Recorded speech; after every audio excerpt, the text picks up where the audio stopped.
Buenos días, mis amados. El Salmo 112 y el versículo 2 dice: su descendencia será poderosa en la tierra, la generación de los rectos será bendita. Amén. Recuerden que ayer, lo que me escucharon, hablamos de la bienaventuranza del temor a Jehová, que es una dicha, ¿verdad? Que es bueno temer a Jehová. Y decíamos que temor se define en la Biblia de dos maneras. Una es miedo y otra es reverencia.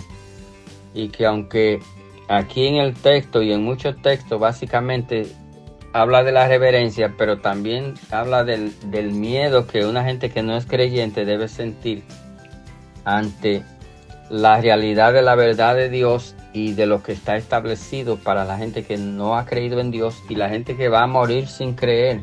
Esa gente debe tener miedo antes de morir, y ese miedo, si es necesario, debiera conducirlo al arrepentimiento, porque ese es el propósito del temor de Dios.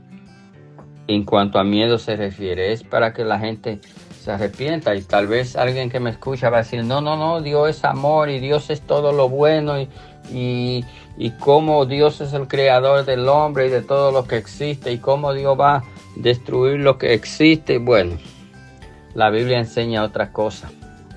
Ha habido momentos, y están ahí en la historia bíblica.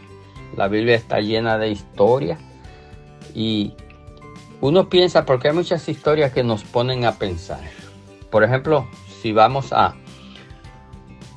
Primera de Reyes, capítulo 18, donde hay una historia ahí que el profeta Elías, ¿verdad?, en un tiempo de descalabro del rey que gobernaba y su malvada esposa, y cómo hicieron el pueblo pecar y apartarse de Dios. Y dice que Elías, en un momento de desesperación, reunió al pueblo y a todos los falsos profetas, y dice que habían 400 profetas. Se hicieron ahí un holocausto y empezaron ellos frenéticamente a danzar y a llamar y a clamar a su Dios, y Dios estuvo dormido, el de ellos, y nunca despertó. Y Elías llamó el Dios, el verdadero Dios, y dice que consumió todo. Y esa es una historia preciosa que usted puede leer. Y al pasar esto, dice que le cayeron atrás a los profetas y los mataron a filo de espada. 400 de un solo golpe. Y usted diría: pero ¿y entonces? Bueno, eso es Dios. Así es Dios. Yo sé que esa cara nadie la quiere oír, pero Dios tiene un lado, como dice, que nadie quisiera, y ese es el miedo. Dios no te obliga a creer ni nada. Ahora, nosotros te decimos lo que dice la Biblia para que tú sepas entonces. Y en el día del juicio, el juicio que tú vas a tener que enfrentar frente a Dios, ya tú estás advertido, porque escuchaste la meditación, y la meditación te dijo la consecuencia de no creer en Dios, y de lo que es el miedo y de lo que es el temor.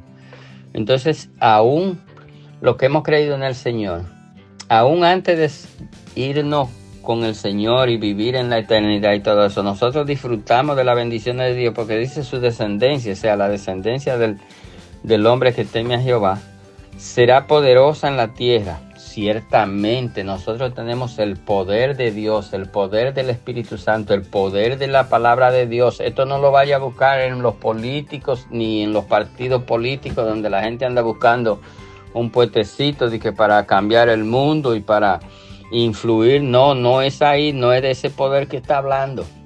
No te metas ahí, que terminará igual y terminará peor. Eso es lo que enseña la Biblia. Cada vez que el pueblo de Israel quiso mezclarse con lo que había, terminaron siendo peor. Eso puede pasarnos también a nosotros. Es decir, el poder que habla aquí es el poder del Evangelio, el poder de la palabra de Dios. Nuestra descendencia será poderosa en la tierra. Es lo único que cambia. El Evangelio de Cristo cambia. El poder del Evangelio influye, incide.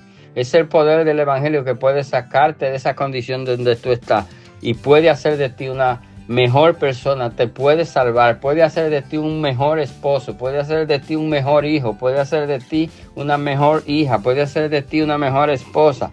Ese es el poder del Evangelio.